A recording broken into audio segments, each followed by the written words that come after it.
aile seri karaniko zay e seri miravaky volamena aile fanambaliako zay e moli alay fa mijalignaigo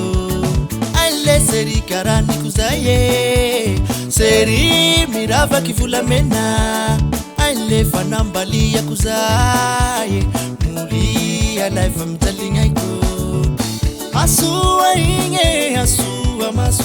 bevulu kike berambu mas na ulefa nambali ya kuzaye muli alaifa mzalinga iko apela namburu ne ukibaba tilira kwa va zauti ya nambali faeji kufabea tulikau na ule seri karani kuzaye muli alaifa mzalinga iko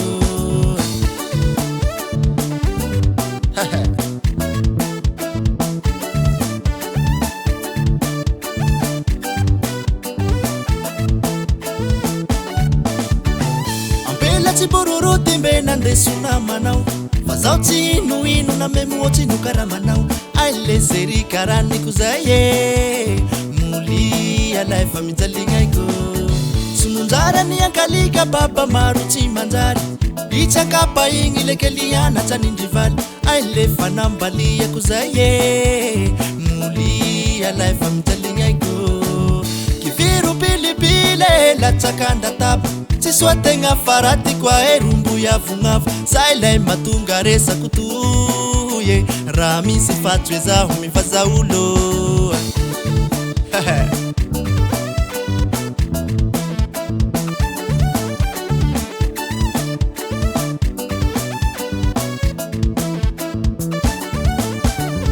Ampela nandanume na babate ya kumivi Sauti ya nambali faeje kufamarume na hii aile seri karani kuzaye muli alai famitalinga iko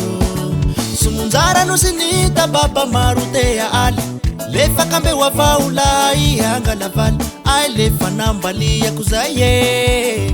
muli alai famitalinga iko ampela nandamasini baba mpela sarudili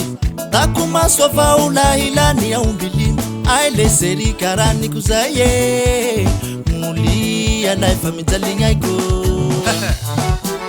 kambeluke makilarani mulangu to ya birenge zavya muru lai babande banda bawaninge ampela soyabu na rosi mundaran tuliara saite na marna zai ilana reura hai